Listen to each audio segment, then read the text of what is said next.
Bunda nanelerimiz var ya. Nanelerimizi sulayalım böyle. Sen nereye suluyorsun? Buraya mı? Nereye, bir daha göster bana. Nereye suluyorsun? Hop. Orayı.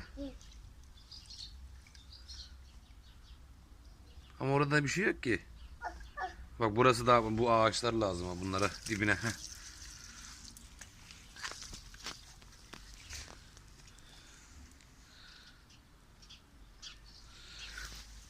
Otları da mı